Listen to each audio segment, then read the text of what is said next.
Kota-kota perlindungan. Bilangan 35. Tuhan berfirman kepada Musa. Berbicaralah kepada orang Israel dan katakanlah kepada mereka, apabila kamu menyeberangi sungai Yordan ke tanah Kanaan, maka haruslah kamu memilih beberapa kota yang menjadi kota-kota perlindungan bagimu, supaya orang pembunuh yang telah membunuh seseorang dengan tidak sengaja dapat melarikan diri ke sana.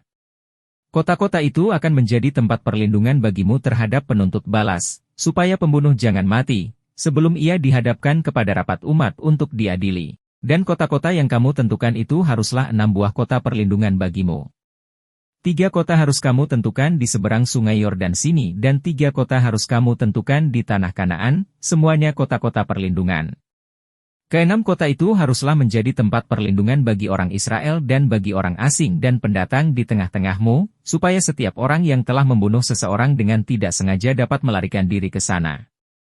Tetapi jika ia membunuh orang itu dengan benda besi, sehingga orang itu mati, maka ia seorang pembunuh. Pastilah pembunuh itu dibunuh. Dan jika ia membunuh orang itu dengan batu di tangan yang mungkin menyebabkan matinya seseorang, sehingga orang itu mati, maka ia seorang pembunuh, pastilah pembunuh itu dibunuh. Atau jika ia membunuh orang itu dengan benda kayu di tangan yang mungkin menyebabkan matinya seseorang, sehingga orang itu mati, maka ia seorang pembunuh, pastilah pembunuh itu dibunuh. Penuntut darahlah yang harus membunuh pembunuh itu, pada waktu bertemu dengan dia ia harus membunuh dia. Juga jika ia menumbuk orang itu karena benci atau melempar dia dengan sengaja, sehingga orang itu mati, atau jika ia memukul dia dengan tangannya karena perasaan permusuhan, sehingga orang itu mati, maka pastilah si pemukul itu dibunuh, ia seorang pembunuh, penuntut darah harus membunuh pembunuh itu, pada waktu bertemu dengan dia. Tetapi jika ia sekonyong-konyong menumbuk orang itu dengan tidak ada perasaan permusuhan, atau dengan tidak sengaja melemparkan sesuatu benda kepadanya, atau dengan kurang ingat menjatuhkan kepada orang itu sesuatu batu yang mungkin menyebabkan matinya seseorang, sehingga orang itu mati, sedangkan dia tidak merasa bermusuh dengan orang itu dan juga tidak mengikhtiarkan celakanya, maka haruslah rapat umat mengadili antara orang yang membunuh itu dan penuntut darah, menurut hukum-hukum ini, dan haruslah rapat umat membebaskan pembunuh dari tangan penuntut darah, dan haruslah rapat umat mengembalikan dia ke kota perlindungan, ke tempat ia telah melarikan diri, disitulah ia harus tinggal sampai matinya imam besar yang telah diurapi dengan minyak yang kudus.